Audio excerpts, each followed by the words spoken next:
and dying in your beds many years from now, would you be willing to trade all the days from this day to that for one chance, just one chance, to come back here and tell our enemies that they may take our lives, but they'll never take our freedom?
And welcome to Anti-Tyranny News Radio here on UCY.tv. Thank you for joining me this evening.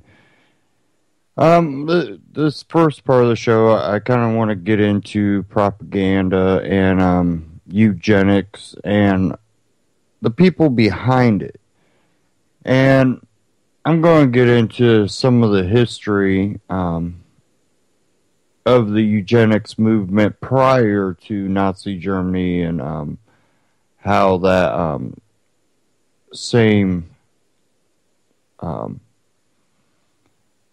ideology is what Hitler picked up, and I'm going to get into that. But when you start looking at people like Hitler and some of the other people, these people do believe in the ideology, but they're not the main architects of it. They are kind of the puppet behind it, and they do the bidding. I personally believe Hitler got too out of control, and they knew they couldn't control him, and that was one of the main reasons they got rid of him. Not because they didn't want some type of new world order. It was just because he was making it too obvious and blatant. They've also mastered how to manipulate the populace to accept these things by doing it slowly and really planning it out, not using armies to just take over the world in a few years and force everybody to be, that they know it won't work. They do it slowly. Even if it doesn't happen in their time, the further they get to it, the more the accomplishment, the more they're securing the future for their family and basically only their families. These people want control, and they basically have it. It is through manipulation. But when you go past, looking at some of the people that are out there publicly trying to promote it, when you start peeling back the curtain and seeing who's behind it, you're seeing the people that are funding it. They know that the best way to do it is to spread that ideology, get people to truly believe in it, and infiltrate it through universities, through almost every aspect of life, but in a way that it slowly enters the accepted premise and ideology within society.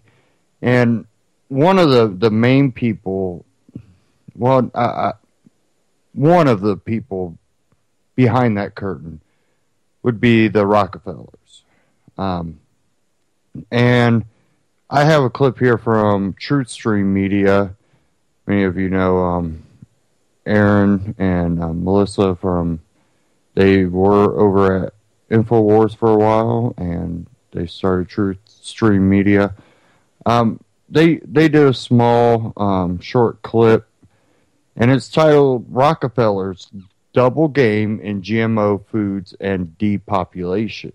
And these are the people with the extreme amount of financing to push this agenda, where they can manipulate the school systems, they can manipulate the media, they can manipulate the government, and they manipulate your food.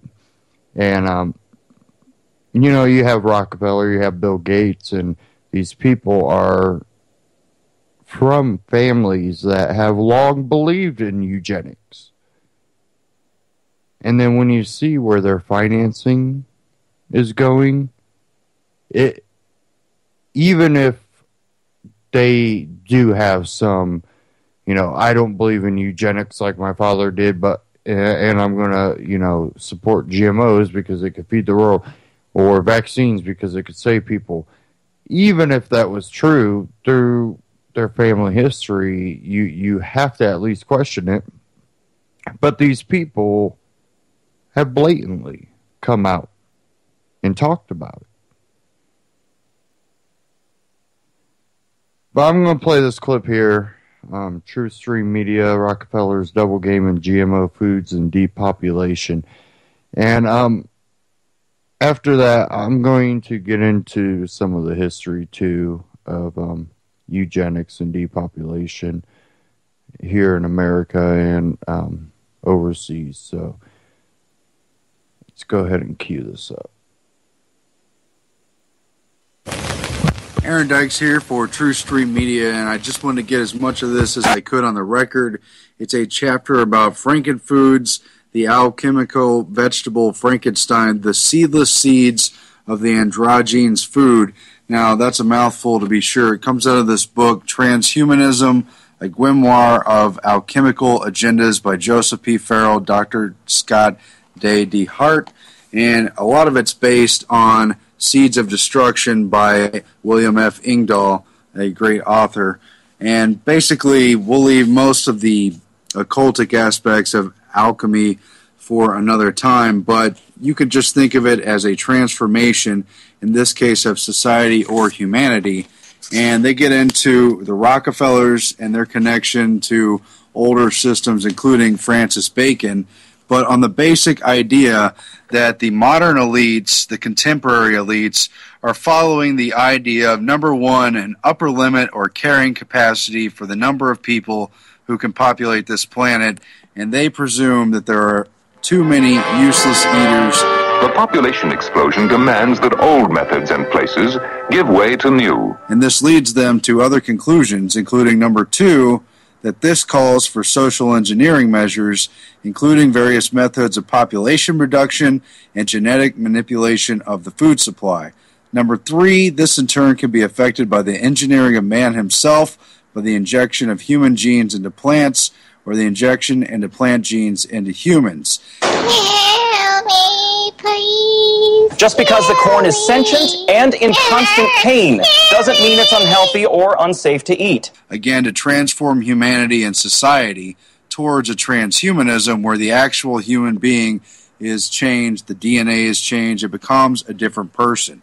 And then they talk about how it is known, it's on the record, that the Rockefeller Foundation and others finance the American Eugenics Society and the records office at Cold Springs Harbor Laboratory in New York, which was the home base of the former uppercase eugenics in America. And when they did that, they cataloged millions of index cards on the bloodlines of ordinary Americans, and they tried to map inferior bloodlines and basically mark them for extinction. And that's not exactly an exaggeration. They did a lot of other things under eugenics, but this chapter gets into how one of the Rockefeller experts was Frederick Osborne, a founding member of the American Eugenics Society an admirer of the Nazis, one who instructed the Nazis, and he was the first president of John D. Rockefeller III's Population Council. Osborne quoted in 1956, after World War II, how the Nazi movement had all but killed the eugenics movement because they adopted the U.S. and British system of eugenics, and then they got themselves a bad name. He said, in part, eugenics was to be mass-marketed under a new guise. Instead of talking about eliminating inferior people through forced sterilizations or birth control, there would be free choice of family, size, and quality. So you should notice some propaganda terms there. A lot of people don't realize where they get their idea on how many children they want, what they think about society and people's rights. A lot of it has been directly steered through Rockefeller-sponsored propaganda. All of this, the authors write, was to be accomplished by a mass market campaign of social engineering, appealing to the new idea of, quote, wanted children. Women in their early 30s with 3 to 5 children want to stop having more children. We know that married women 20 to 39 want fewer children, approve of family planning, and are trying ineffectively to limit the size of their families. They touch further upon the connections between Osborne, that is the first president of John D. Rockefeller's Population Council, and some of the Nazi eugenicists. Here they cite Herman J. Mueller, who talked about, quote, it would be in the end far easier and more sensible to manufacture a completely new man, de novo, out of appropriately chosen raw materials than to try to refashion into human form those pitiful relics which remain. And in that statement, they're alluding to that the base of humanity is flawed and that they're not needed. Would be just great. It gets right into the transhumanist idea, and they talk about sperm banks and high-quality donors, and they're talking about genetically breeding an entire new class of humans. Then they get into the Rockefeller Foundation and their sponsorship of many, many things, but among them, the War and Peace Studies Group of the New York Council on Foreign Relations for $350,000. And this was before World War II, an enormous sum at the time. And look at this study, isn't it telling? It was to study the post-war role of the U.S., assuming that there would be a world war and that the U.S. would emerge from the ashes as the dominant global power. The study of the group further projected that the U.S. would replace the British Empire as the preeminent global power and planned accordingly. They say that rather than the British model of physically possessing colonies all around the world as they did, the CFR study group would base it around the idea of controlling the economic influence. Family planning is an integral part of development planning. You cannot hope to plan other forms of production if you cannot plan the production of the main resource, the human beings. Look at what happens today with the IMF, the World Bank, the central banks, and other related organizations. They have those countries under their grip while they're formally and name free. Within this context, John D. Rockefeller III was, of course, pursuing eugenics and depopulation policies via the Population Council. They tie a lot of population control measures to countries tied directly to loans and other funding.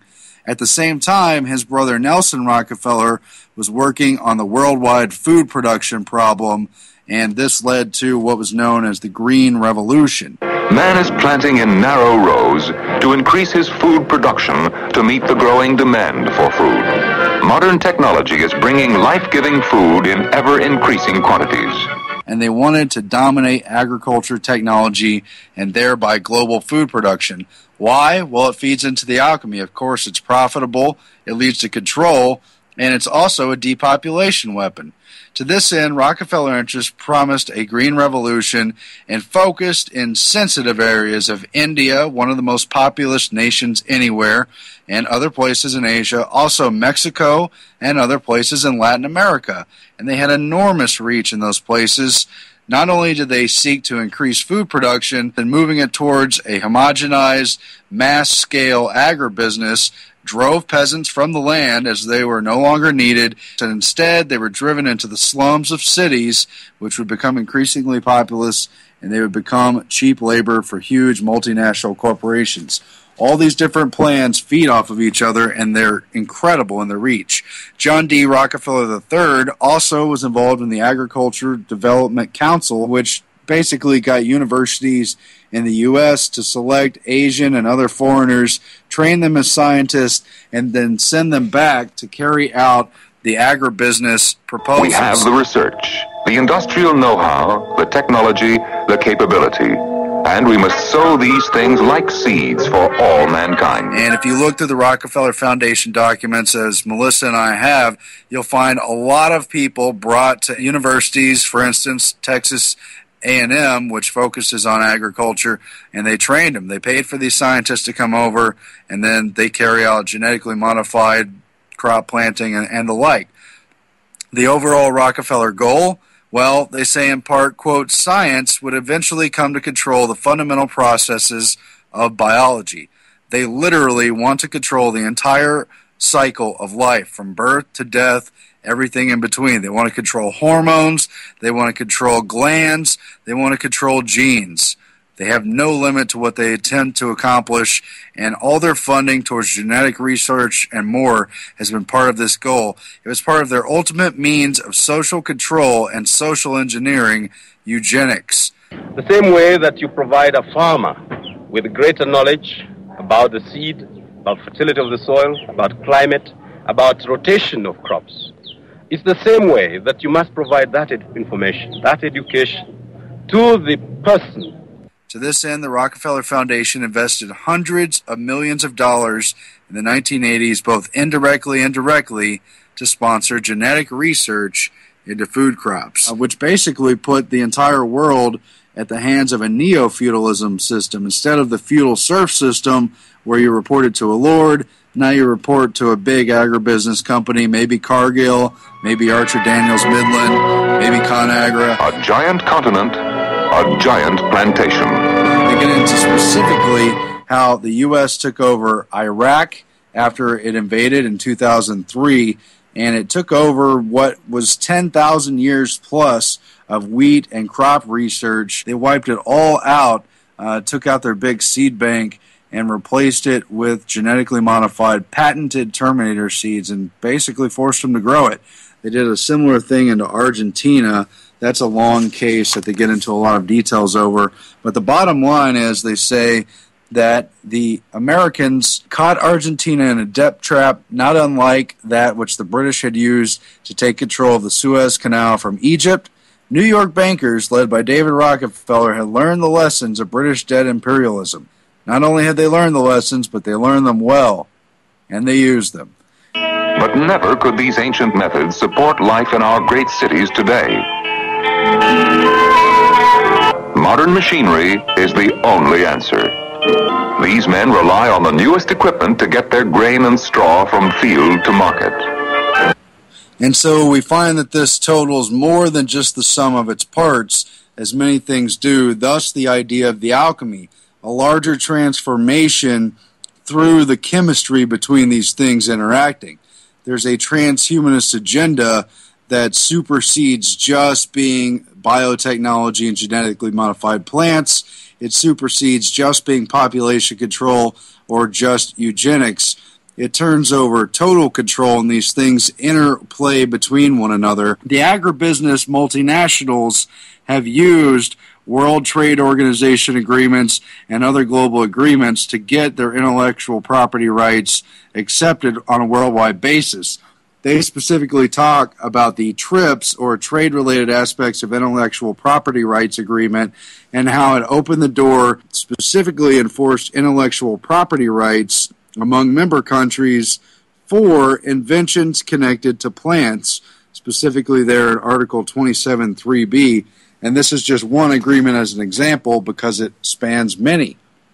But the TRIPS agreement was also designed by multinationals to seize the generic resources of the planet, chiefly in the third world countries who have the greatest biodiversity.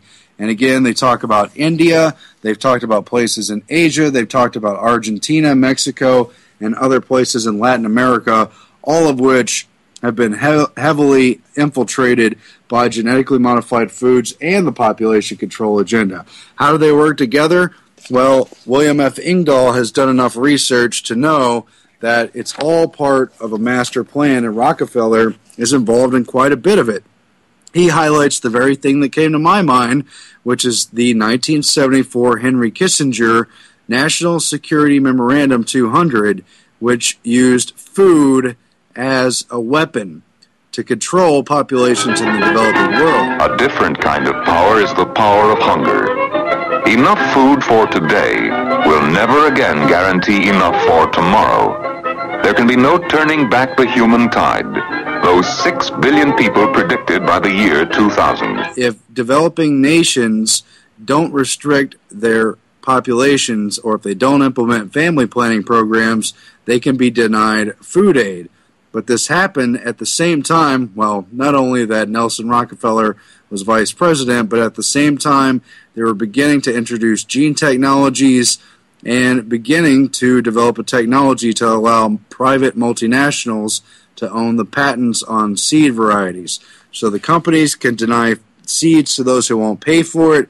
They can introduce foods or genetically modified foods if they refuse to restrict their population. And that gets into the byproducts and side effects of genetically modified seeds.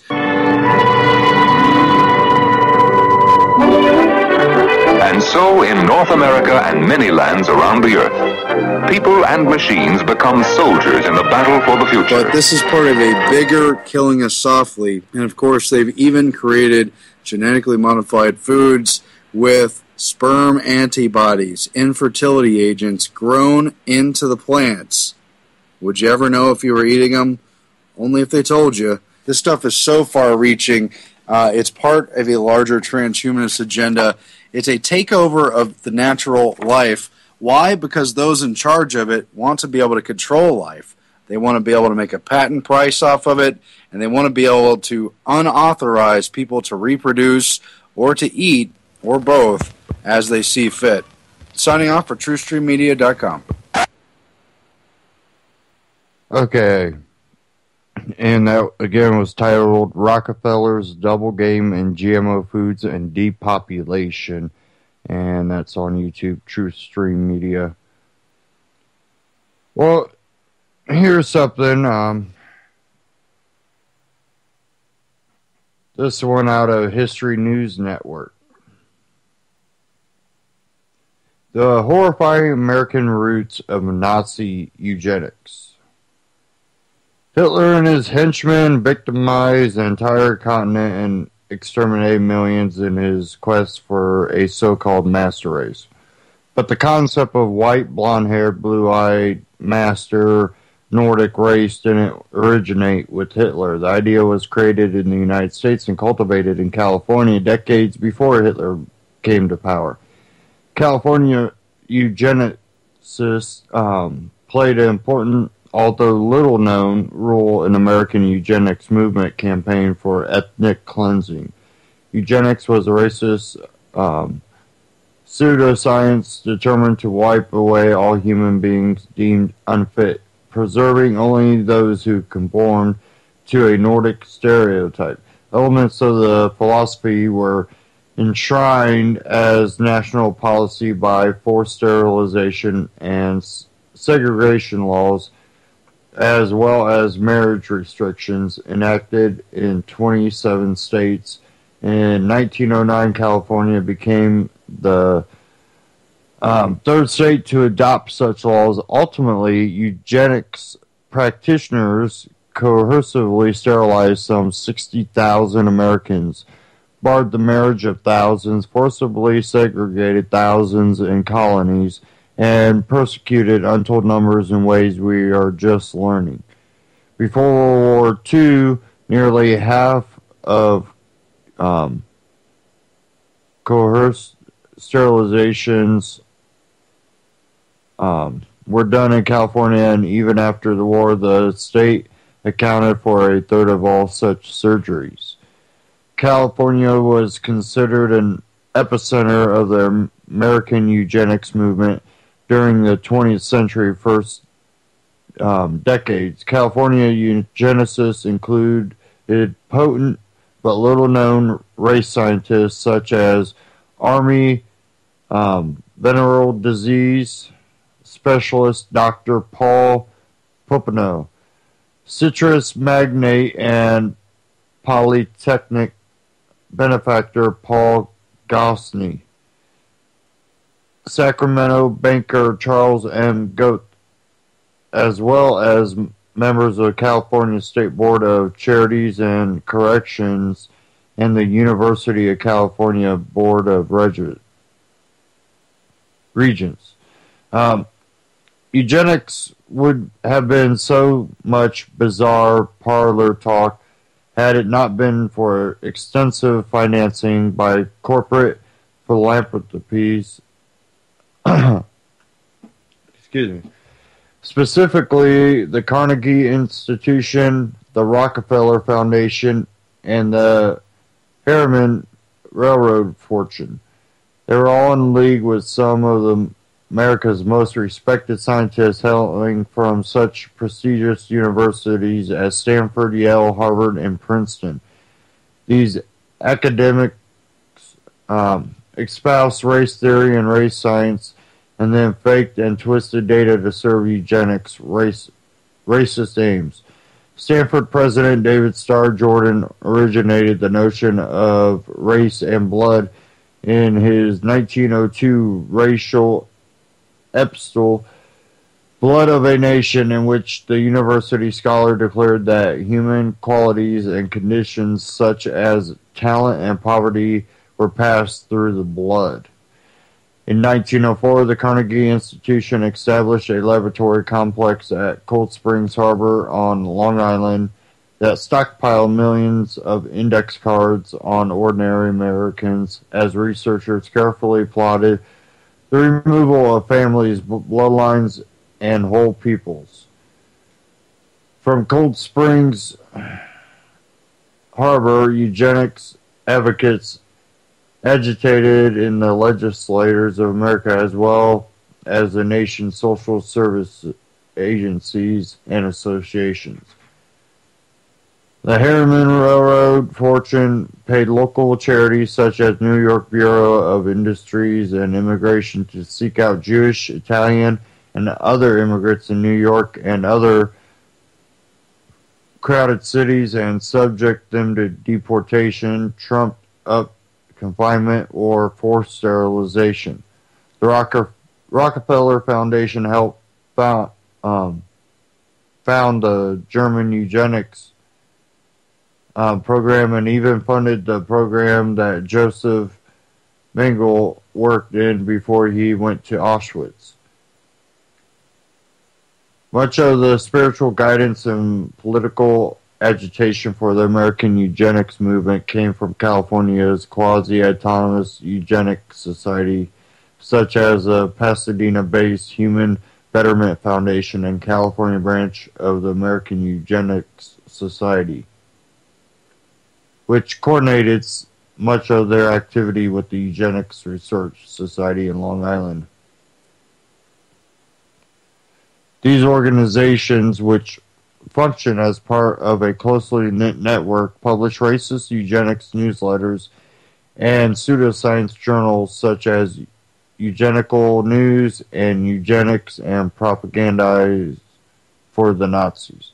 Eugenics was born as a scientific curiosity in the Victorian age in 1863. Sir Francis Galton, a cousin of Charles Darwin, theorized that if talented people only married other talented people, the result would be measurably better offspring. At the turn of the last century, Galton's ideas were imported into the United States just as Gregory Mendel's principles of heredity were rediscovered. American eugenic advocates believed with religious fervor that the same Mendelian concepts determining the color and size of peas, corn, and cattle also govern the social and intellectual character of man.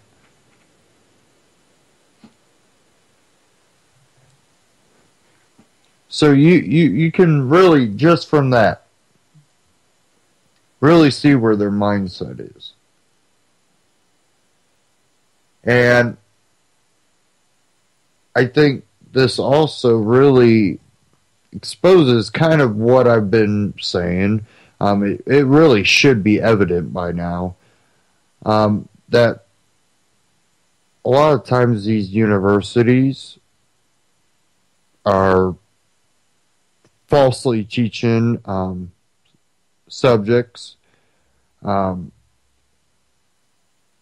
They become really a weapon towards society. That science is not fact. That's another thing that, science is argued all the time.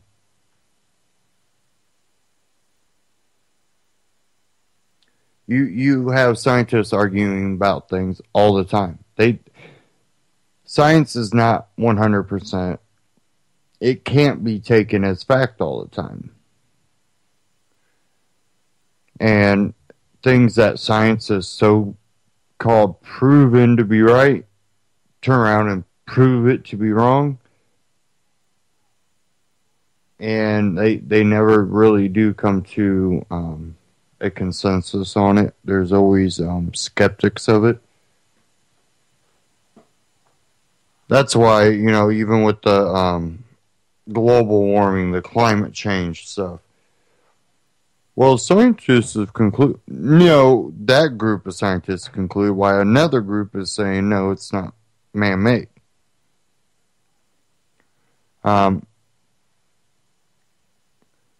Eugenics has really been kind of went underground in a way. But what a lot of people really don't realize is it has been embedded in our society. Have you ever heard someone look at someone and go, they shouldn't have kids, or they shouldn't reproduce? I'd be out with a group of people and, you hear someone say that. Look at that person, they shouldn't reproduce, or they shouldn't have kids. That might be your opinion, but the fact that I've heard people say it multiple times from different groups of people, and it's not even, race-based anymore. And it goes back to that divide and conquer. The whole eugenics thing becomes a lot easier, too, when you can get people interfighting.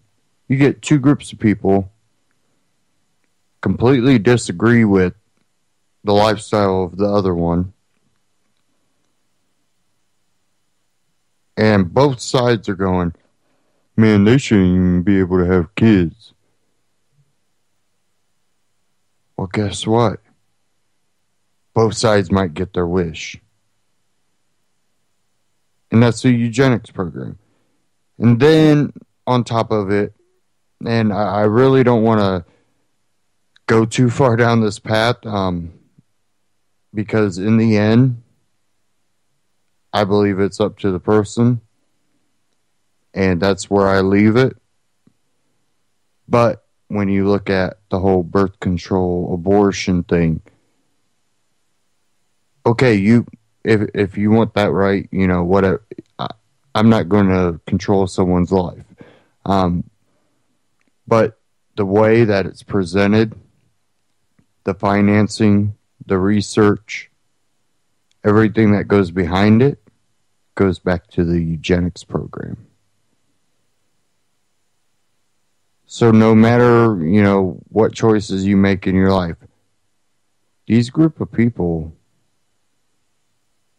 think of you as lesser of a person.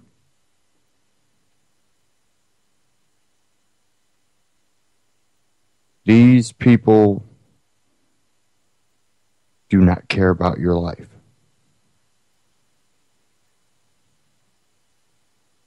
The whole basis of organizations like Planned Parenthood was founded on eugenics.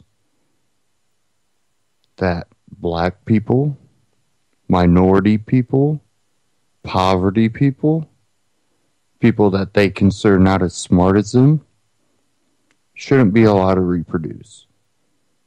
And that if they could wipe out your bloodline, they could purify the earth. And even though in some instances and some of the ideology behind it, it was about a master race, it's not about a master race anymore. Just because you're blonde haired, blue eyed, and a white person doesn't mean that you're important to them. Now, if they could grab a kid that's blonde haired, blue eyed, and form him into, the type of person they want that person to be, might be a value, and that's probably where CPS and some of these shady organizations might come into play. But they really have a small group that they consider worthy enough to reproduce. And that's just their ideology. It's when they start exercising that ideology, which abridges the next man's rights. The next person's rights are then, abridged. When they knowingly, purposely manipulate and can get people to sterilize themselves, basically, that they are committing a crime to humanity. Now,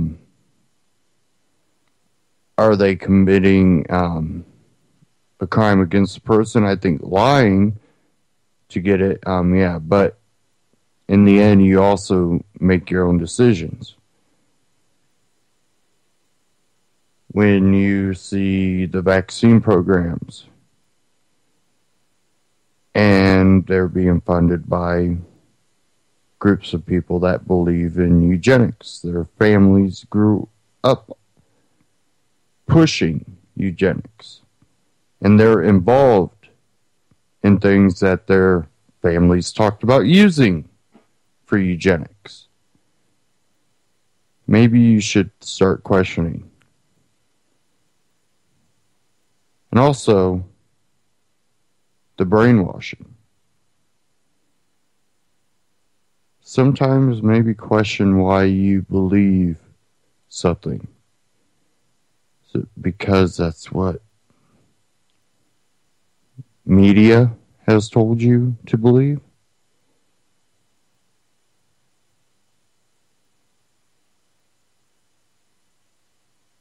Just question more often, and you will find the truth. But it's really, truly up to the individual to take that step to actually question.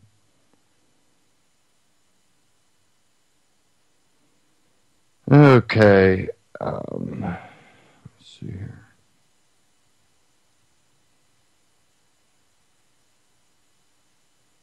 Try not to crash. But I might. Okay, there we go.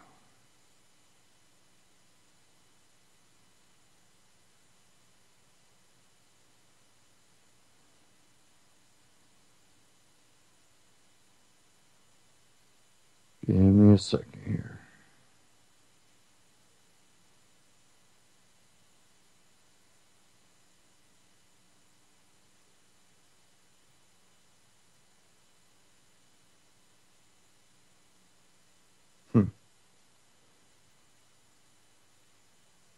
Nothing's wanting to load here.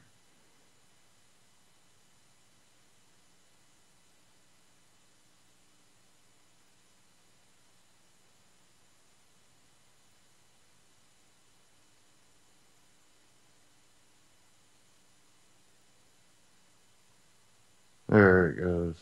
Okay. I think we're back up here. Having a small issue.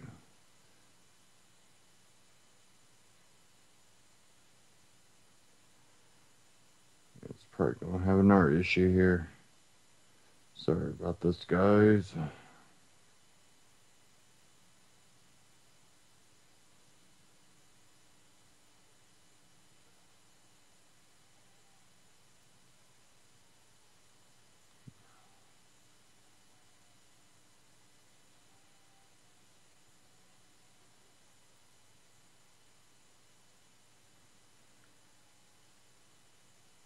Okay.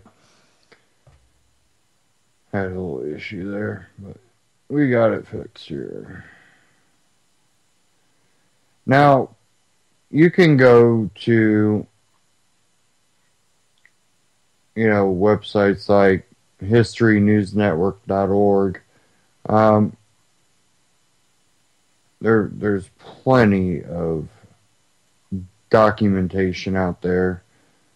You can find the old journals that talk about it. And since I had to close out my browser, I don't have that list up anymore. But when you go and look at it, like, read some of the Eugenics Society archives. And you see how manipulating they are in the way they word things. And sometimes I don't even think it's about trying to deceive. I think they're so into what they believe that even if something might present itself as counter to what they believe, they can manipulate the facts to suit how they feel, and they look at it as fact. So it's one of those things that I really don't think that we're going to change their beliefs. They are going to believe that they are better than the next person. But the populace is the ones that need to understand that. Because if the populace truly understood the ideology, the mindset behind these people, they wouldn't allow them to ever have power over others. It wouldn't happen. It just wouldn't. But we have people that just are so unaware that they can easily walk right into a situation where, yeah, they're going to be manipulated and convinced to, in a way, kill themselves or kill their bloodline off, or, take something that will potentially sterilize them. And if I can find this article, which, again, I had to close that browser, so I don't have it right here.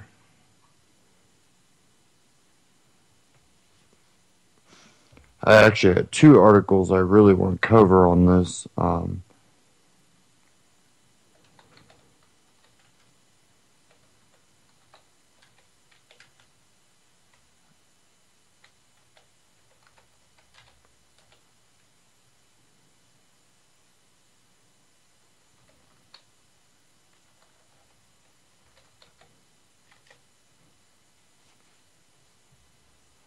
Okay, let me see here.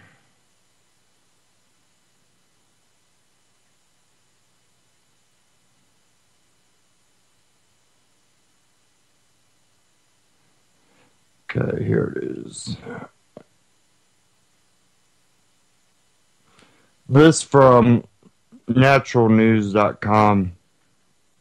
Tetanus vaccines found spiked with sterilization chemical to carry out race-based genocide against Africans. Tetanus vaccines given to millions of young women in Kenya have been confirmed by laboratories to contain a sterilization chemical that causes miscarriages, reports Kenya Catholic Doctors Association, a pro-vaccine organization. A whopping 2.3 million young girls and women are in the process of being given the vaccine pushed by UNICEF, which is the UN organization, and the World Health Organization, which is the Rockefeller organization. We sent 6 samples from around Kenya to laboratories in South Africa. They tested positive for the HCG antigen.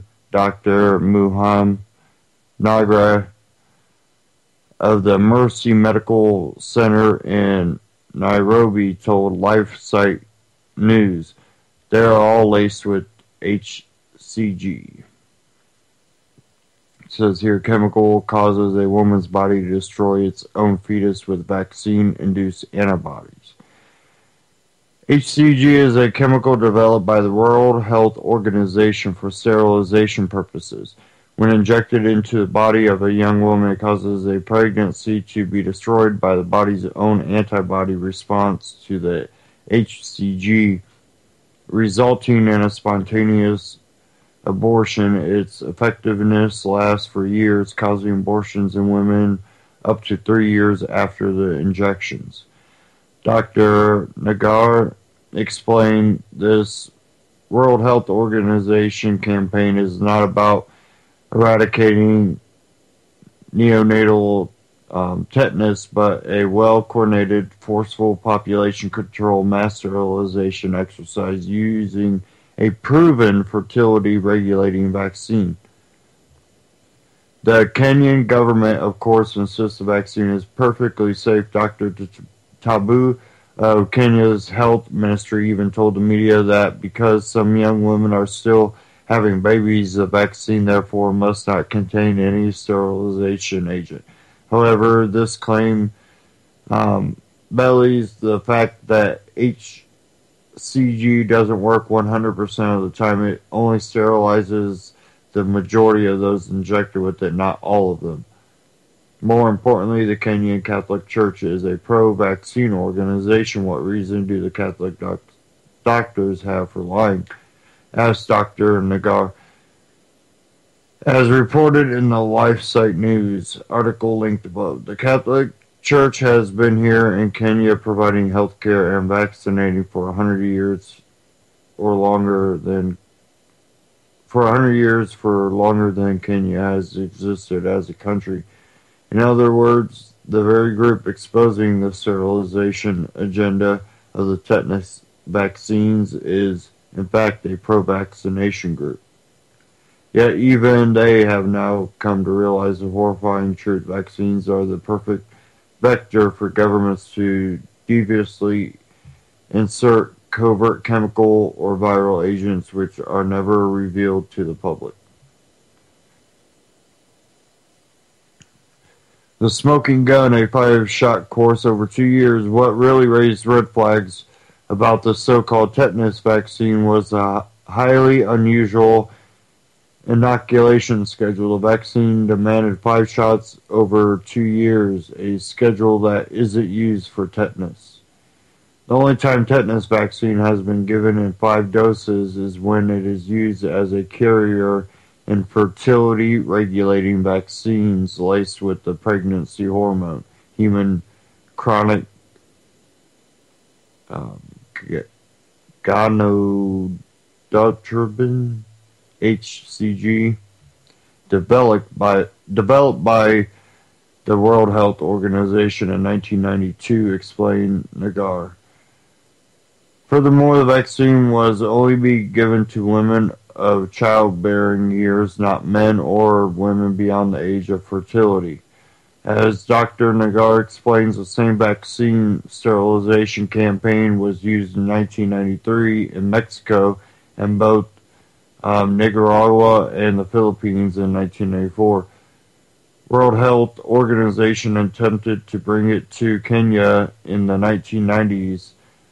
Nagar says, but the effort was stopped by the Catholic Church. According to Brian Close of Human Life International, the United Nations is not refuting the laboratory testing and confirmation of HCG in the vaccines. Instead, it claims some vaccines were contaminated in the manufacturing process, an absurd claim that no reasonable person would believe because HCG should never be anywhere near a vaccine manufacturing operation unless someone put it there deliberately.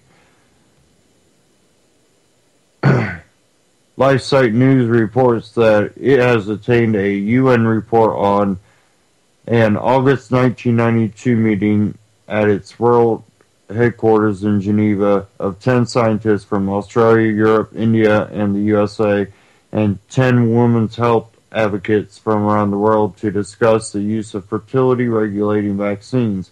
It described the anti-human HCG vaccine as the most advanced. United Nations, WHO, and UNICEF all engaged in vaccination genocide. You will not see this news reported by any mainstream media outlet in the United States. All truth about vaccines is censored, even if the truth is that the United Nations is deliberately engaged in a campaign of vaccine genocide against people of Africa. What is happening in Kenya is a crime against humanity, and it is a crime committed with deliberate racial discrimination. Normally, the liberal media in the United States would be all over a story involving racial discrimination and genocide, or even a single police shooting of a black teenager. But because this genocide is being committed with vaccines, the entire mainstream media excuses it. Apparently, medical crimes against black people are perfectly acceptable to the liberal media as long as vaccines are used as the weapon. As this story clearly demonstrates, vaccine violence is very real in our world. Vaccines are the perfect weapon for population control for several reasons. Nobody really knows what's in them. They can be easily spiked with hidden chemicals. They can be administered under the cover of public health. All governments and establishment media will deliberately collaborate with the genocide in order to protect vaccines from being recognized as medical weapons against women. Thus, vaccines can be routinely used to inject populations with birth control chemicals or even stealth cancer viruses. In fact, this is exactly what happened to as many as 98 million Americans during the mass polio vaccinations in the 60s and 70s. The CDC even documented the accidental injection of millions of Americans with the cancer-causing SV40 simian virus, but the agency scrubbed all that history from its website in 2013. In Kenya today, government authorities also claim the sterilization chemical was an accidental contamination.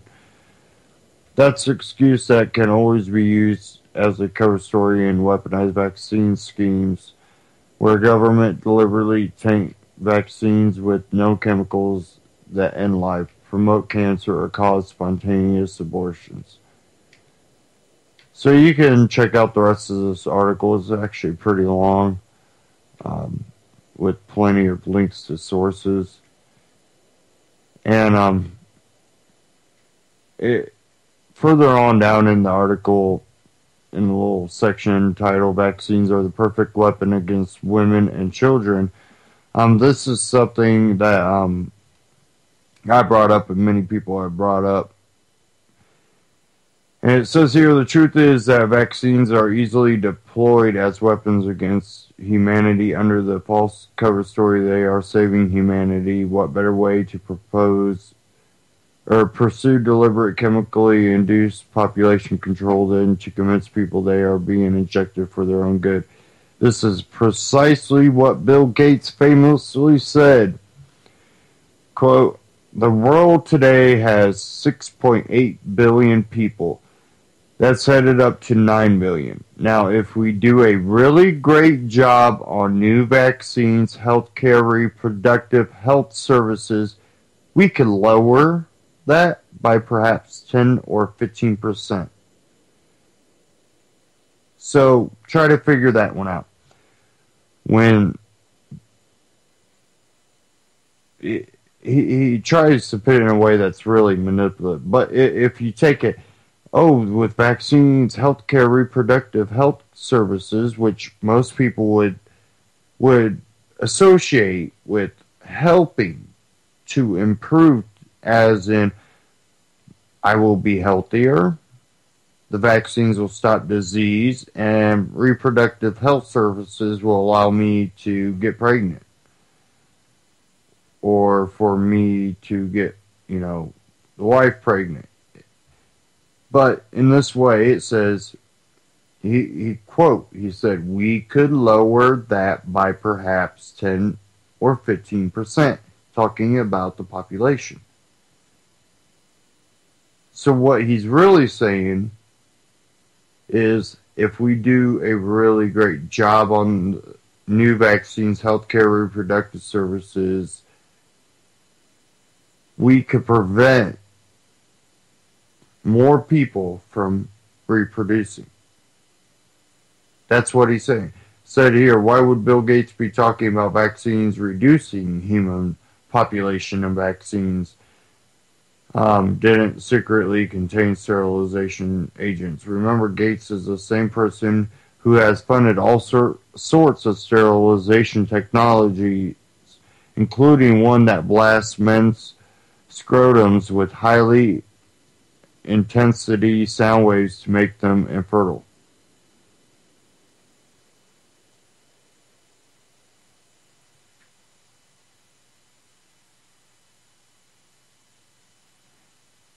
Gates is also involved in GMOs. What did we learn a little bit ago? Who else was really involved in GMOs and depopulation? Rockefellers. Again, these, the same people keep coming up. Who helped take over the U.S. currency using the Federal Reserve? One of them was the Rockefellers. So you start really seeing a pattern. These people need to be exposed and not allowed to have any sway in society.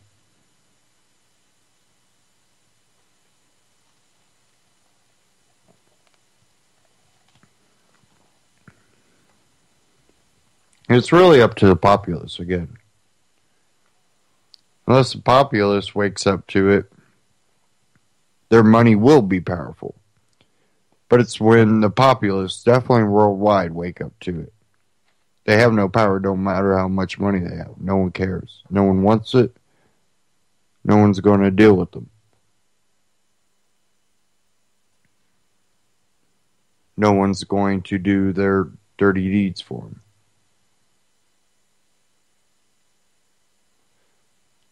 Because these people won't stop with that type of ideology.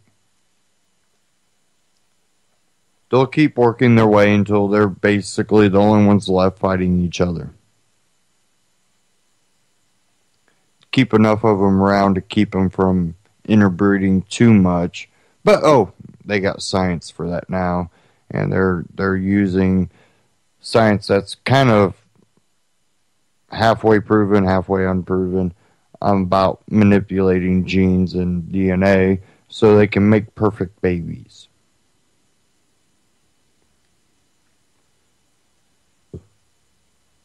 Can't you just imagine what's going through, people like the Rockefellers' heads? They're probably, going, we could have a world full of Rockefellers, and that's it. They'll all be genetically modified babies. Well, the transhumanism part of that's also coming into play. And I think that we're going to actually start seeing that.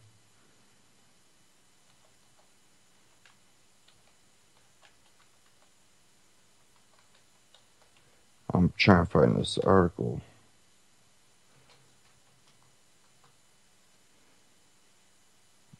Hopefully I can find it here. Oh, yeah.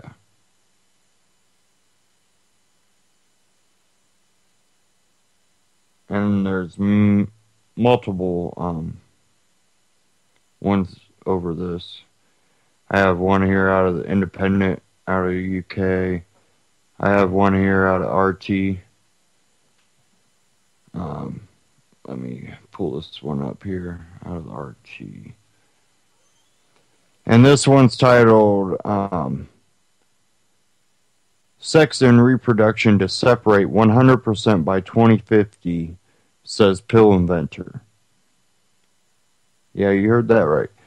In some 35 years, people will have sex just for fun without worrying about contraception. Babies will be conceived from frozen eggs and sperm, the father of the birth control pill says. He predicts people with no fertility problems will turn to IVF. Quote here, women in their 20s will first choose this approach into vitro fertilization as insurance, providing them with freedom in the light of professional decisions or the absence of the right partner or the inexorable ticking of the biological clock. Australian-American chemistry professor Carl Gerasi said in an interview with the Daily Telegraph, for them, the separation between sex and reproduction will be 100%, said 91-year-old Gerasi, who is known as the father of the pill. The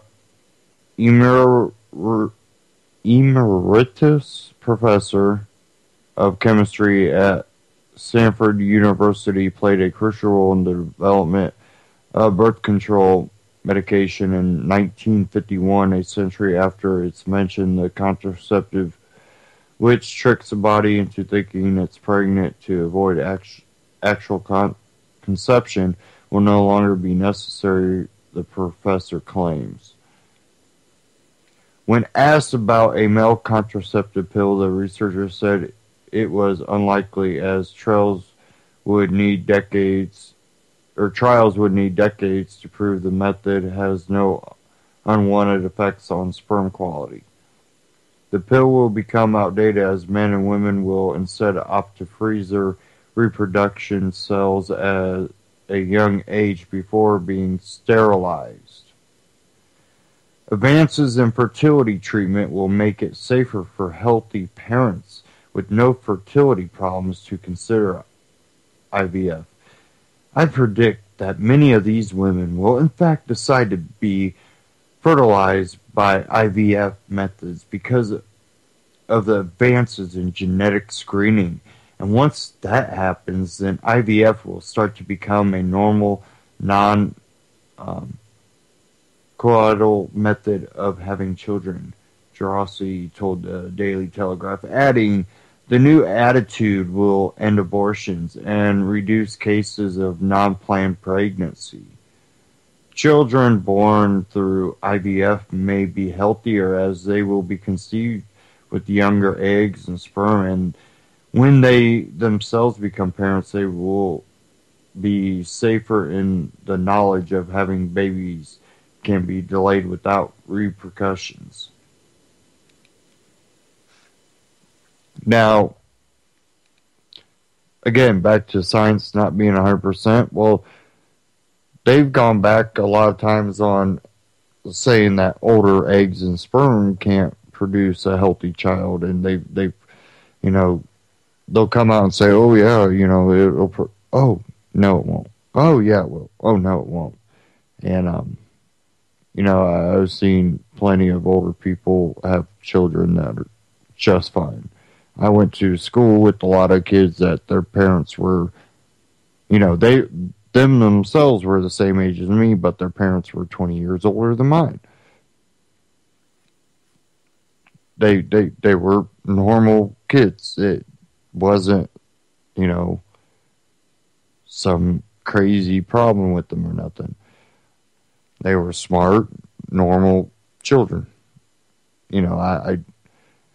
I tend to believe the scientists that are saying that because I think that you have that problem, and I think it more than likely might not have to do with anything to do with the age. Maybe the regimen of vaccines that a certain group of people had at a certain time.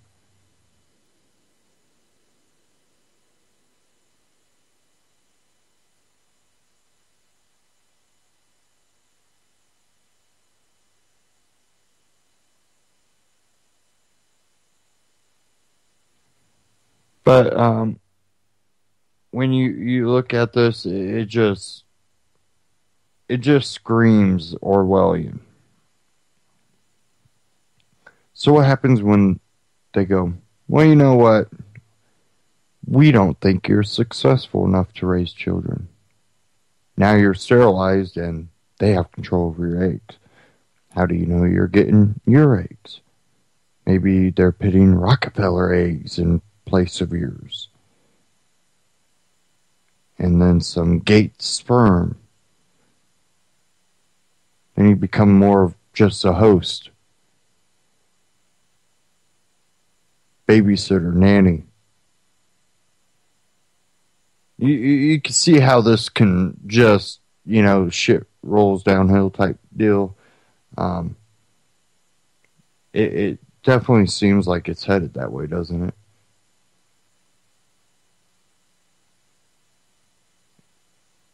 And it just amazes me that there's actually people out there that they'll read about eugenics and go, yeah, I can see that, yeah.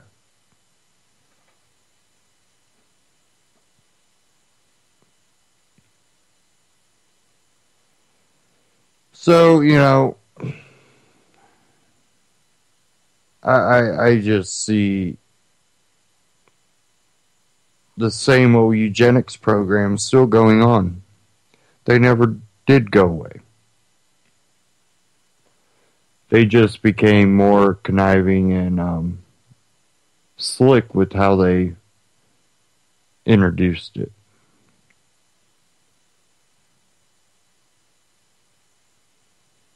They really became extremely successful at manipulating people to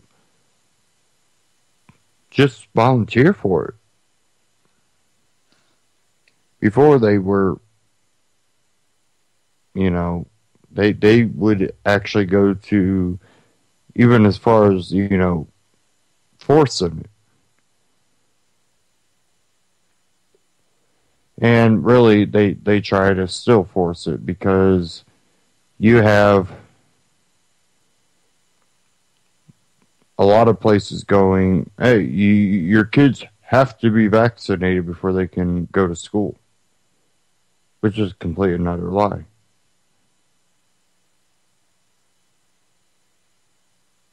We know that to be a lie.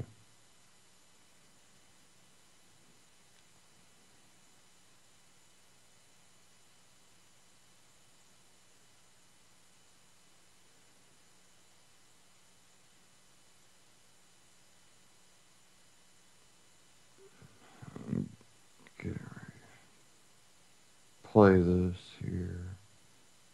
If I can get it to come up.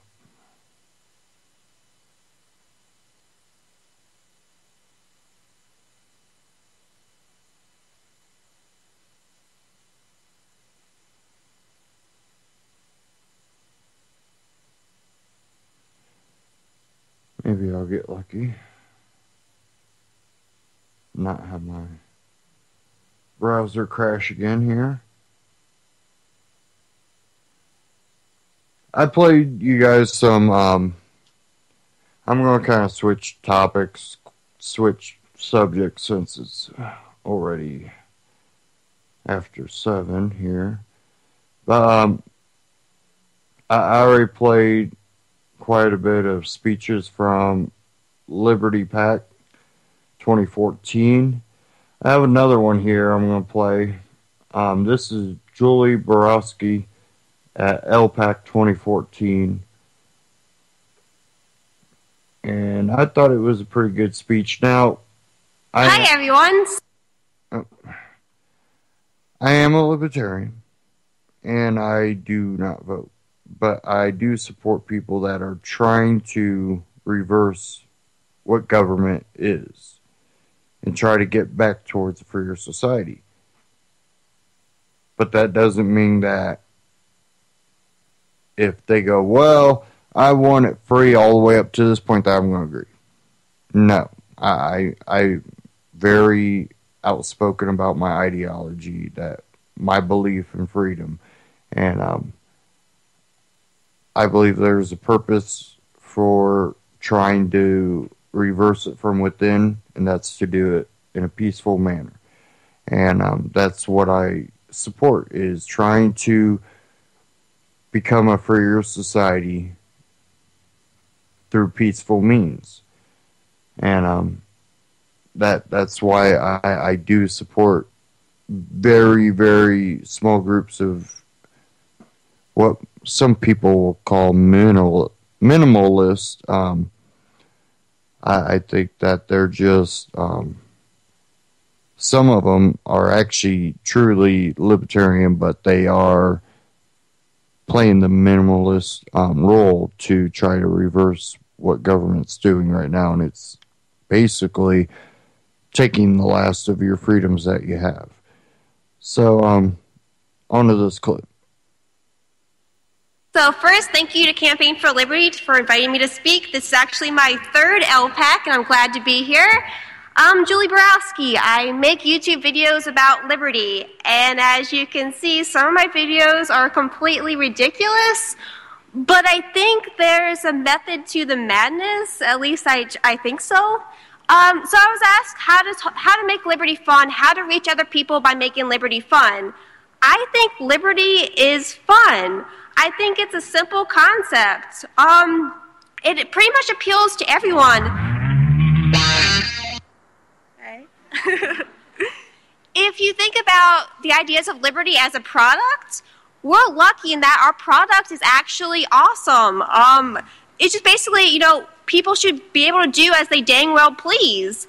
My boss is Matt Kibbe. Maybe you got his book outside for free. Libertarianism in a nutshell is don't hurt people and don't take their stuff. That's hopefully not too controversial. It's just very simple. And everyone else in political ideas, they have such a cruddy product, tyranny. That's not very popular.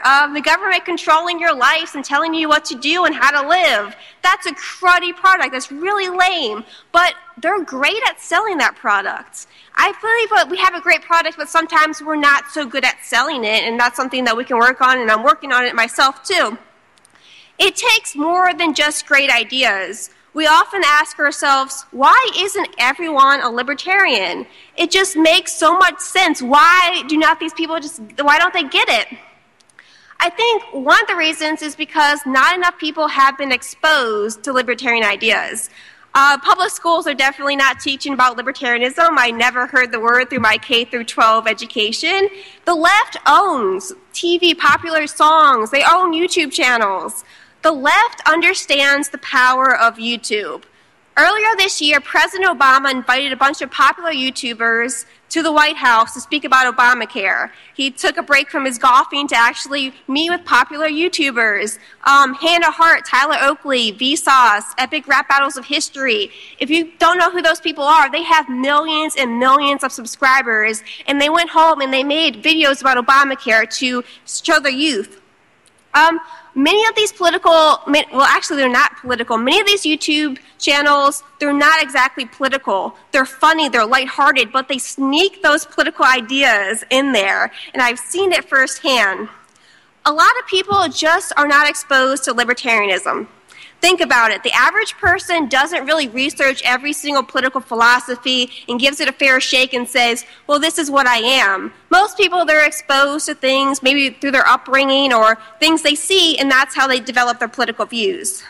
Like it or not, most people are not going to sit down with a long, dry economics book and actually read it. Back in 2006, 2007, I got really into libertarianism, and I tried to convert my family. And I would buy my mom these long, dry economics books for her birthday and Christmas. And surprisingly, or not so surprisingly, she never read any of this. I would come home and I would see them, collecting dust. And then, I would send my emails to my family, with long YouTube videos saying, watch this, it will change your mind, you'll see what I'm talking about if you just watch this. And they didn't say anything back because they were really boring YouTube videos. They were, an hour long, some guy talking to his camera, ranting and kind of zoning out. That wasn't really something that appealed to them. And it doesn't have to be like that. Libertarianism is not boring. What's so boring about owning yourself, making your own choices, sticking it to the establishment, telling the man to go away? That's exciting stuff. So I think there's room for libertarian content that doesn't sound like a college textbook, that actually is fun. And that's what I try to do with my YouTube channel. I try to make it, easy to digest information and hopefully entertaining, so people see a different side of libertarianism. I think humor is non-threatening. People don't like to be preached to. That's just everyone. They just don't want to be preached to. I get a lot of messages from people who say, I don't agree with basically anything you say, but I'm strangely watching your YouTube channel. So that's really cool because they're actually exposed to other ideas and, maybe they're taking into consideration what I'm saying. So I was going to give you some, maybe tips from me, I don't know, unprofessional advice if you want to be a libertarian content creator, things that I've learned on my way. The number one thing is don't be boring.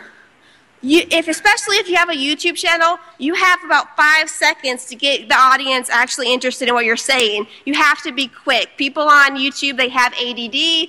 If you're not interested in them, they're going to click on another video. So you have to get them like that. Number 2, try to set yourself apart from all the other libertarian content creators. I feel like almost every libertarian, they have a podcast these days, which is fine, but how does your podcast separate you from all the other hundreds of libertarian podcasts out there? Are you saying anything different? Are you doing anything different? Or is it just another libertarian podcast? My YouTube channel didn't really take off until I wasn't afraid to be myself. I think when I first started, I was like, okay, I'm a libertarian. I just need to be very serious and discuss the important issues. But when I started kind of getting a little bit goofy and showing my personality, I think that's when people actually started watching it regularly, and I got more subscribers. So show off your personality. Tell people who you are, that you're a real person. You're not just like a libertarian robot who just, says a bunch of Mises quotes. You're a real person. Because, like it or not, who you are is just as important as what you say. If people don't like you, they're not going to listen to you, especially on video. If they're like, I don't like this person, they're just going to click off and not. They're going to judge your ideas based on whether they like you or not. But at the same time, you're never going to get everyone to like you. As a libertarian content creator, there are people who are going to hate your guts, and the hate is going to come from every single direction. Conservatives are going to think that you're a liberal hippie. Liberals are going to call you a teabagger, and libertarians are also going to hate you. Whether it's, you're not pure enough, or you're too pure, or you're a puppet of the Illuminati, or whatever they think, you're going to get hate everywhere. So I guess you just have to get thick skin with it. Know that the haters are going to hate, so you just have to shake it off, in the words of the great Taylor Swift. Next, interact with your audience. Social media is a two-way street. I think it's good when people think that you're their friends. If you comment and, have a conversation going, they're more likely to support what you're doing. If they feel, you're a real person behind the computer screen, you actually care about your audience and you respond to them. I try to respond to all the messages that I get. I respond to a bunch of comments so that we can create like a community more so. Also, it's important to be consistent. If you have a blog, you can't just post every now and then. If you want to get an audience, you have to post consistently so people know when you're going to upload something. And popular blogs do not happen overnight. I know it's so frustrating when you post something and you get no response back, you get 0 likes on Facebook, and you worked really hard on this, but you really just have to keep going and be patient with it and continue being consistent. My first YouTube videos got, I don't know, maybe 100 views, and I thought that was a big deal. So you just have to keep trying at it. Another thing that I've learned based about social media is you have to create content that people want to watch and share, especially that people want to share. One thing I've learned about social media, especially people's personal accounts, they're crafting an image of themselves. There's a meme that says, I hope that one day your life is as great as you pretend it is on Facebook. So people will post things, just basically send out a message about themselves. Like people go to parties and they post pictures of them at parties just to post on Facebook, even if the party was completely lame, basically just to say, hey, I'm fun, I'm outgoing, all that kind of stuff. That's why, the ice bucket challenge took off, because it said something about the person that was doing it. So it's really all about people crafting an image. That's why all the BuzzFeed quizzes these days, like what kind of Fruit Loop you are or whatever, because every single answer is something positive about you. Oh, you're a fun person. Well, you're going to post that and say, hey, I'm a fun person, everybody. So that's something I've learned. I don't know if it's good or bad, but you have to work with that. So people will share your videos if it sends out a good message about them. Whether it's, I care about important issues or I'm supporting a good cause, just something to think about. But always just remember why you're doing it. And hopefully that's to change people's minds and, make a difference in the world. And you don't have to be completely serious. You can have some fun, because liberty is fun. Thanks.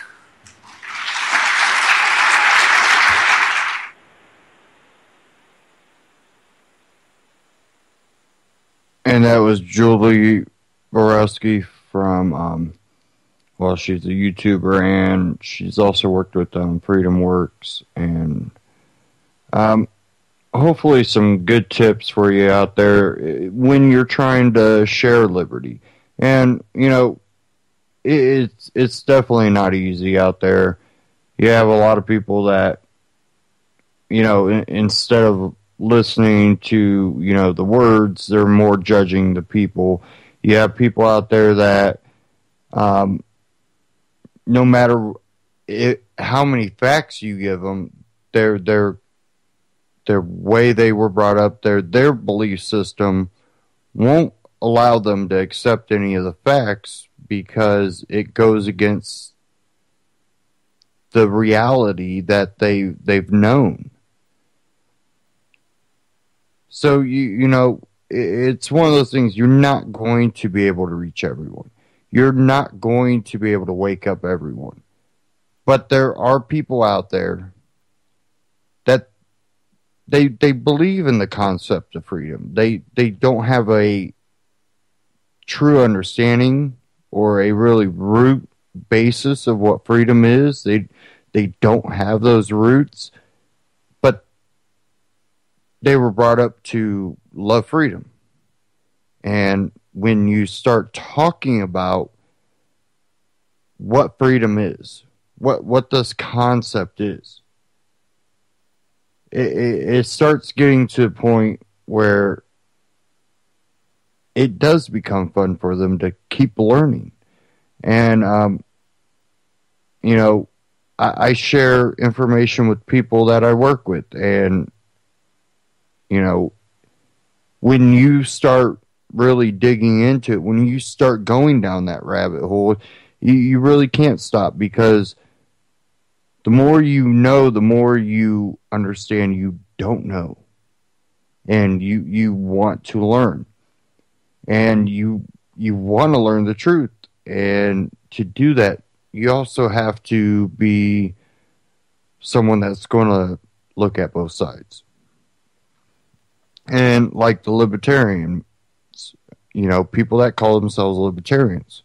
Well, almost all of them, not all of them, but almost all of them, have a pretty good understanding what freedom, liberty, libertarianism is. And like she said, some will say you're not libertarian enough, you're too libertarian. Some will go, you're the right amount of libertarian.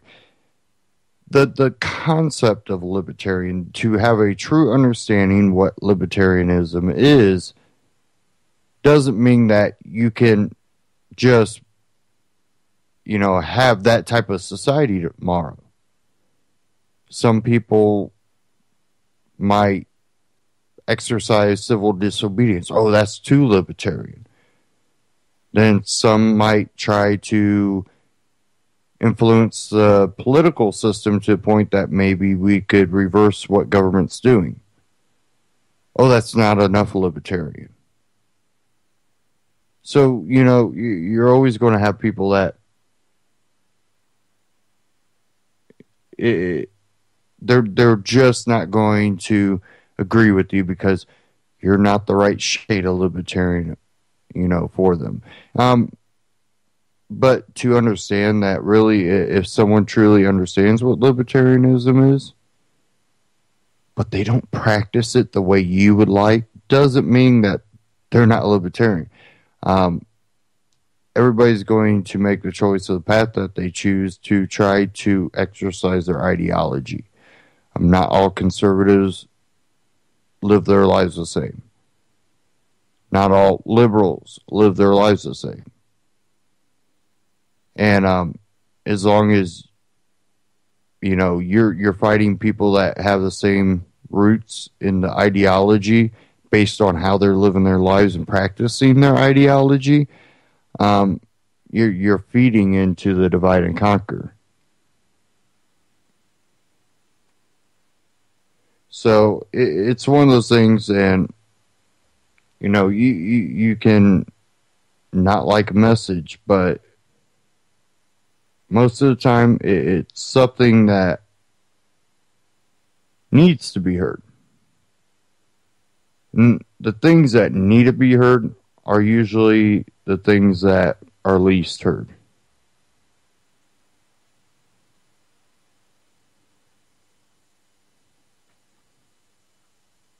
Okay. Well, I am going to move on a little bit here. Last broadcast last Friday talked about Silk Road 2.0. It was taken down, and the alleged operator, which also was a gentleman that at one time worked with SpaceX. Well, I have an article here out of trueactivist.com. Silk Road 3.0 up and running immediately after 2.0 shut down. This week, an operation carried out by Interpol and the FBI shut down a number of popular online drug marketplaces, which were spread out throughout the world. One of those arrested in the sweep was 26-year-old Blake Benthall, a former SpaceX employee from San Francisco. According to prosecutors, Benthall admitted to running the Silk Road 2.0 marketplace just moments after his arrest. Prosecutors also alleged that Benthall had an unencrypted computer that had an extensive list of customer data that agents plan to use in further investigations. However, after the initial arrest of Ross Albright, the alleged founder of the original Silk Road, there were many lies told by prosecutors, so this information is yet to be verified. Immediately after news of the shutdown hit the internet, a new Silk Road 3.0 was already up and running.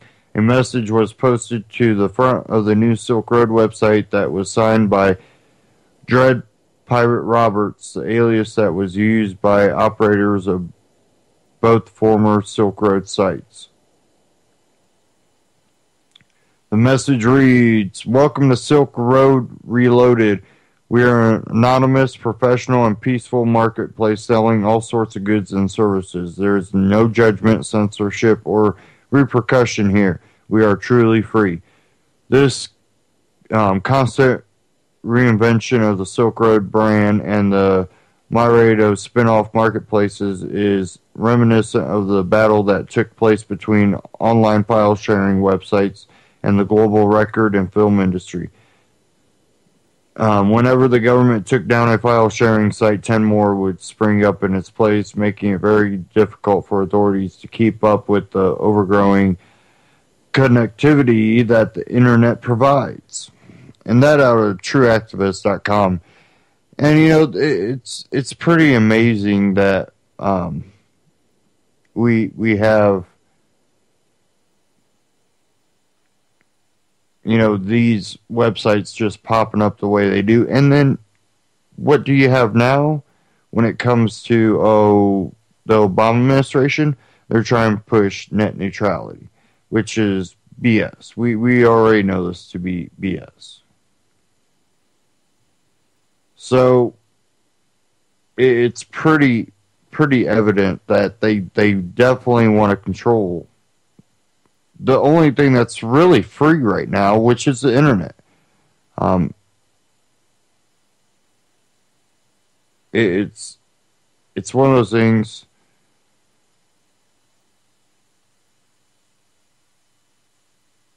It's one of those things that if you look at it, they're eventually going to try to control the internet. But I think by then, I think we'll already have things in place to get around any censorship. And, you know, there's already things out there that people use over in China to get around the censorship. And they have hackers over there that are extremely smart. You know, it's one of those things that government will always try to stop it, but the free market of ideas in a society will be able to overcome it because you have more people in society than you have in government. Definitely when it comes to people smart enough.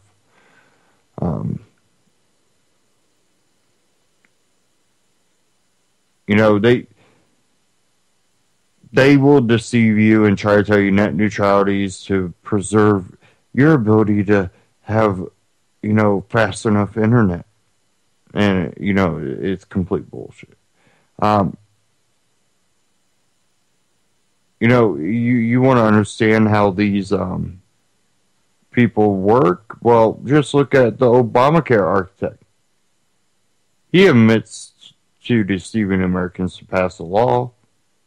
You don't think they're going to do it with net neutrality? Let's hear this clip. You can't do it.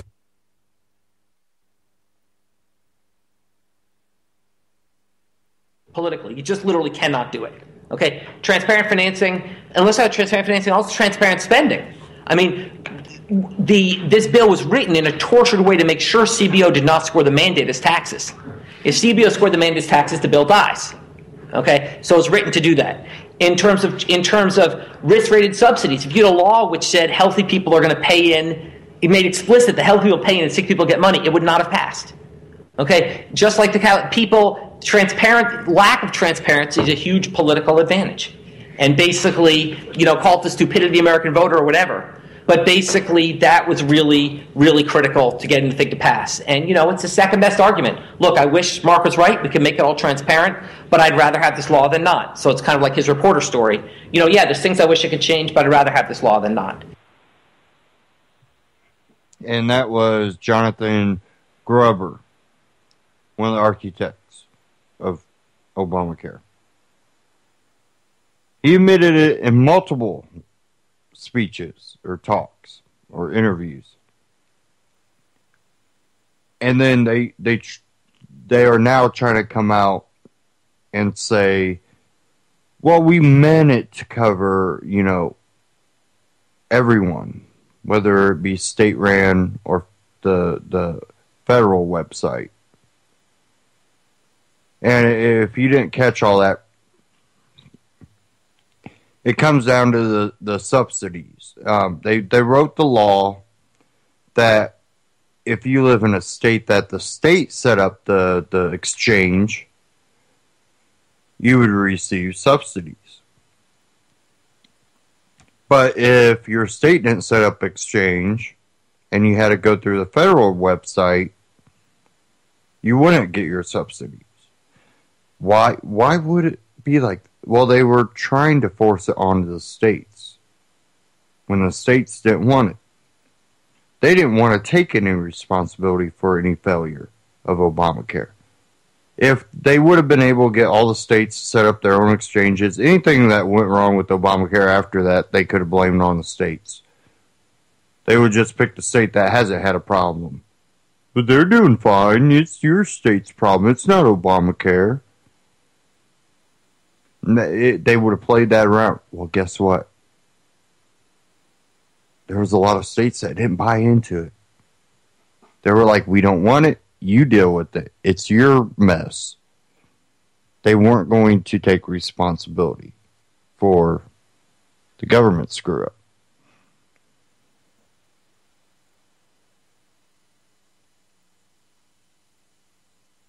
They knew it was going to mess up. They already knew it was, and now they actually have to answer for it, and I don't think they're too happy about it.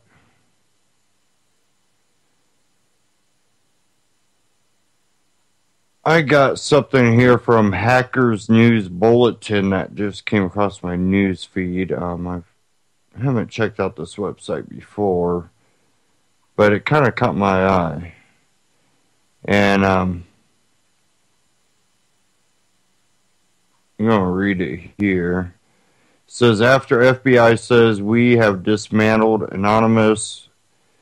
this was in 2013. That's why I haven't seen it before. Never mind then.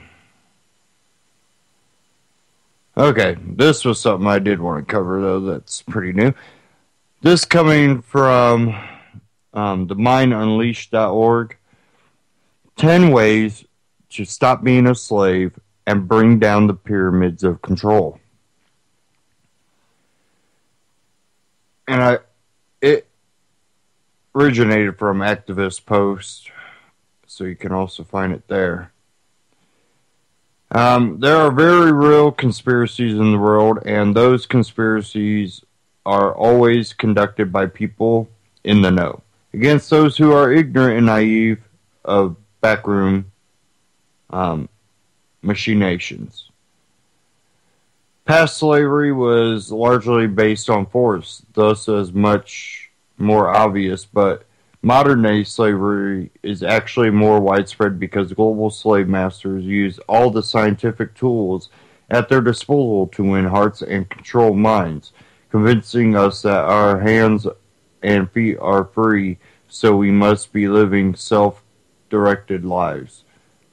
There are signs that the mind pyramids that technocrats have built to enforce their 21st century global plantation slave system are crumbling as they press harder upon our cognitive ability to make sense of words and actions. The owners of the shoulders on which the structure of tyranny is supported are beginning to leave in droves.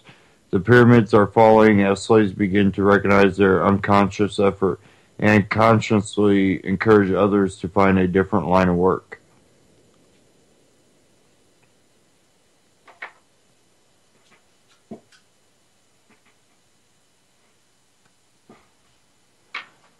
Says here are 10 ways that you can help collapse all the pyramids of control. Media and intelligence. Information is knowledge and knowledge is power. This is where it all starts. Turn off the TV. Stop passively receiving information that turns you into an idiot at the teat of the idiot box. Get creative. Start a blog, a neighborhood newsletter, radio show, public access TV, or YouTube channel. Write encouraging letters to companies you appreciate and nasty ones to those you boycott. do something, anything to increase awareness, homeschooling is another great way to help short-circuit the negative influence of systematic programming. Even if you don't agree with homeschooling, you are not able, there are concepts that you can help introduce into your public schools to enhance education intelligence. There are technologies to thwart constant surveillance as well as low-tech solutions to highly tech tyranny. The internet is being used to surveil the public, but also provides an opportunity for the public to surveil and report the real criminals. Use the system against itself. Number 2, health and agricultural. Why do tyrannical systems always move to declare methods of independence such as farming, vitamins, raw milk, and natural medication like cannabis as underground contraband systems that threaten the health of society? Clearly, because this is a cornerstone of freedom. Learn to make your own medicines, trade on the underground, support other states and countries who have embraced food freedom, and stand your ground by forming local community resistance against food and health tyranny. Moreover, simply making your mind and body stronger by pursuing what is natural and healthy will give you more power to challenge the system in every other way. Number 3, energy and technology. Support true economic development and pursue open source solutions to all technological problems that can affect humanity on the widest scale. These are the technologies that have been suppressed in the past. Their creators destroyed, but now there are too many people pursuing goals to free humanity. Embrace innovation and technology, but only as it leads to self-empowerment, self-determination, and genuinely helps the human and environmental condition. There are reportedly many free energy patents being kept from the public. These technologies can be kept secret forever as long as the internet remains free and open. Support all efforts to maintain internet freedom and the right to pursue innovation. Mobility and flexibility. Always be willing to adapt and move. The structure of tyranny might be global, but there are always pockets of freedom that tyranny ignores. Normally based on economic interests, become adaptable. Don't buy into the American dream or having possessions to define your self-worth. Once you discard the unimportant things, look for specific towns, states, or countries to escape economic decline, and those which promote freedom. It's a difficult decision to pick up and move, especially when extended family comes into play, but discuss your ideas and the evidence for your concerns openly and honestly, and be the first to pioneer the building of a new future. If things begin to collapse in earnest, you will soon be sought after by those who once doubted your crazy reasoning. 5. Prepare for the worst. Along the same lines as being mobile and flexible, make sure that you store enough supplies to get through a few months or more of tough times. The current system relies on your dependents, and they can easily control those who live just-in-time lifestyles. Most people don't realize how much they need the system until something like a blizzard knocks out their power and wipes out the grocery store shelves. It's wise to stock backup food. Have the ability to produce food. Gather tools and other items needed during power outages or other disasters, and actively pursue any and all other survival, prepping, and self-sufficient techniques. And to go with that, doing the prepping, tune in here to the Prepper Chicks here on UCY and get great information on prepping. They do a great broadcast here, so I definitely urge you to tune into that. On to this, number 6, refuse to pay unjust debt. This is a moral decision based on the information that much of what was created to be a loan was based on a predatory system. As they say, ignorance of the law is no excuse, and that is duly noted, but when confronted with an enemy that has deliberately contrived devious ways to steal productivity and the fruits of honest labor, then the principle of justifiable self-defense is invoked. Forget about your credit score. It is the invisible chain that keeps you in prison. Refuse to pay debts that you know were fraudulently imposed. Remember, the banks never had the money they lent to you in the first place. They created out of nothing to buy your servitude. If you are hesitant to simply quit paying the criminal banks, they learn how to reduce your exposure to all debts.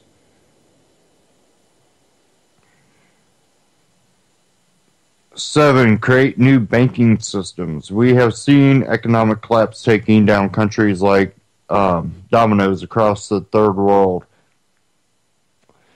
and now the first. These money junkies can not and will not stop. It is up to us to develop systems which permit us to completely withdraw our support from the current system and shield us from manipulated collapses. This may be the most productive way to break free from modern slavery.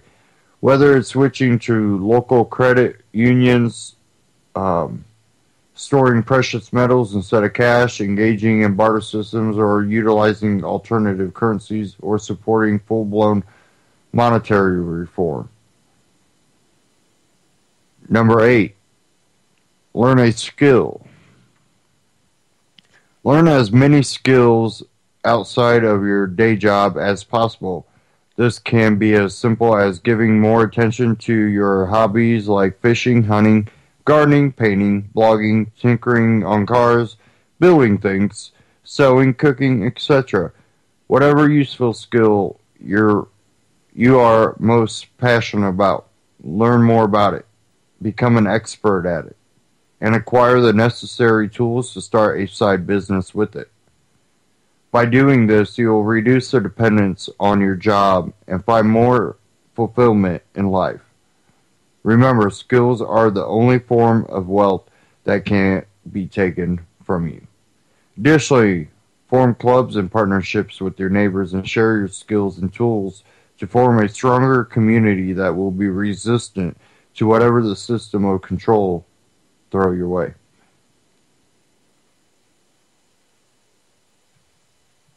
Number 9, boycott. Activists have enjoyed many recent victories through boycott, most notably the rapid removal of pink slime meat from major supermarket chains. Following public outcry once they became aware of the product, it goes to show that the public still holds power over corporations. But the masses must be educated before they are moved to action. Not you, though. Readers of this post know exactly what companies to boycott and why. Start living your principles and follow through on your knowledge. Voting with your dollars does work, but not if the aware crowd refuses to do it. Number 10, taxes. Taxes are the most controversial of all. The one that catches the most flack. So the one that must be most directly over the target. How do you feel knowing that money is extracted from you by force to be injected into systems around the world that create violence, rip apart cultures, and put us on a path to complete annihilation and self-destruction? This is slave-like thinking in its highest form of denial. No constitution of any country anywhere in the world openly recognizes that it is lawful to forcefully extract money you have earned, enslaving you for life, to kill others with it, upon penalty of imprisonment. It is the final chain to be broken, and it is admittedly the thickest. But how can a machine be built without the funding to build it. The entire prison system we see around us has been built with our own money. Did you authorize it? Did you authorize the preemptive wars, bank bailouts, corporate subsidies, the high-tech surveillance grid that enslaves you? Significantly, these are all things you can do on your own. You don't need to influence politicians, or ignite a mass protest, or wait for an uprising. There is no cavalry coming. You are the change you seek. Get out there and become more self-reliant, and the system will lose its grip on you. If enough of us do this, the system will fall apart by its own unsustainable making.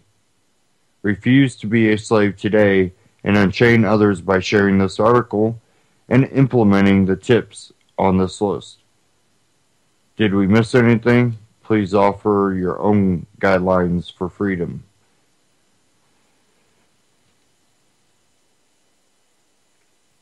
I think that's a very powerful article, and it kind of goes back to what Albert Camus said. You know, the only way to live free in an unjust world is to live so absolutely free that your very existence is an act of rebellion. And when that becomes the norm,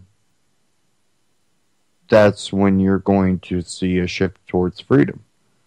And it works in the same way that the population rising up against pink slime meat, you can do the same.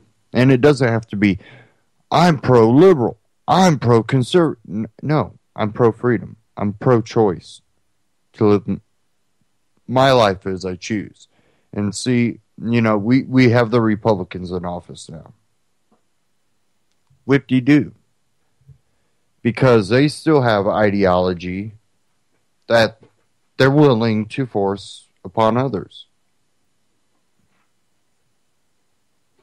And that is why, in the end, we're not going to see any major changes come from the Republicans being in charge. We might see a slowdown of things, but it's not going to change course.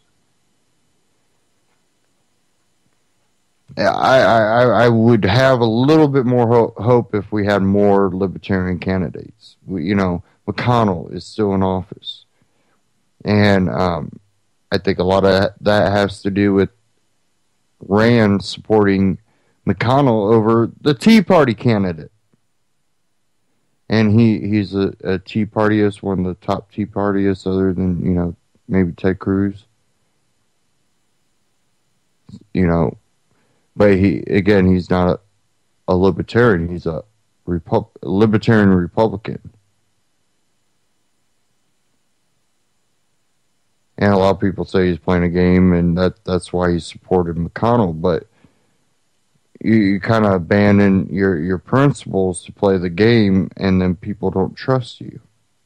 So if you are playing a game, people now have lost trust in you.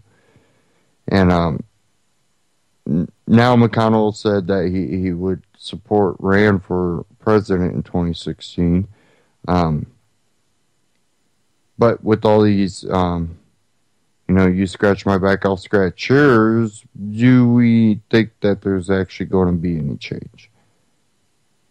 Or has Rand maybe unknowingly already sold himself out? I don't think we're going to see really any significant change. That's why I've really walked away from the whole political arena. I had hope. I had hope when back in 06 and 07 and 08. Had a little bit of hope in 012. But when you see the system and you see how Ron Paul really had true grassroots behind him.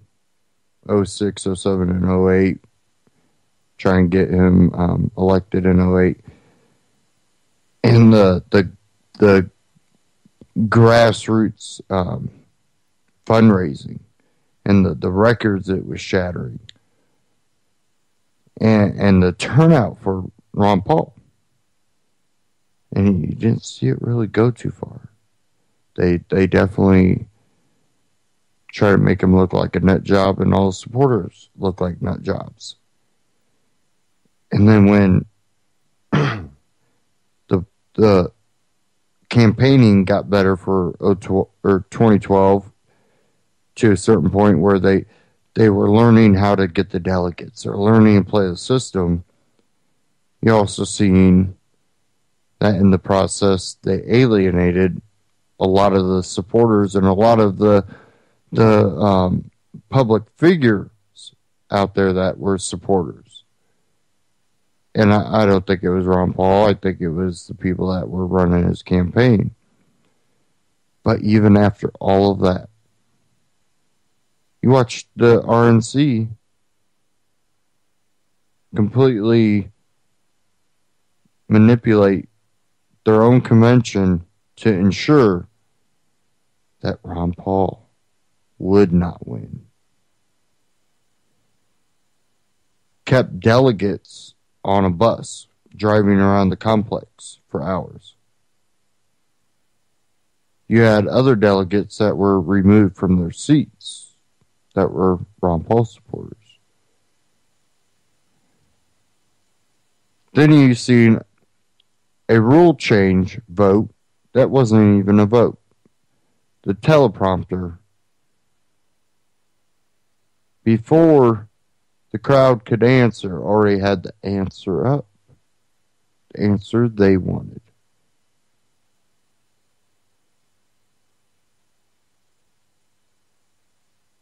That's why I walked away from the political arena. I think it's overly corrupt. But there could be a change. And I would love for a bunch of libertarians to get out there and prove me wrong. It would definitely make my day if the libertarians got out there and really infiltrated politics, and not only infiltrated, but actually stuck with the ideology of freedom and was working to free society. I would support that. But I don't think we're there yet. I don't think enough of the populace is awake to the idea of freedom yet. But I think we're headed that direction. So, I think that in the future, we're going to see change. Will it get worse? I don't know. But history usually says that it will. And more than likely, it'll get worse because of the death throes of a failing government. But we have a chance as people that are aware to spread this information, to spread the knowledge. You have the knowledge, you have the torch in your hand. Eventually you have to pass that on. Otherwise, you in turn become just as bad as they are. They understand the truth, but they don't tell anybody the truth. At least when it comes to the mass populace. They manipulate the truth. Again, back to the propaganda. Which brings me to some stuff I'm working on. And I'm working on quite a few things, but the main thing I'm working on is to bring some they'll be broadcasts, but they'll also be put up on YouTube. Of course, UCY them up on YouTube, but it'll be pre-recorded, but it'll be over different people throughout history and in the present that are manipulating you and trying to control you. And it'll go deep into who they are and where they came from. Thank you for tuning in. Stay tuned here on UCY for Continual Condition coming up next live. Take care, and I'll see you Friday.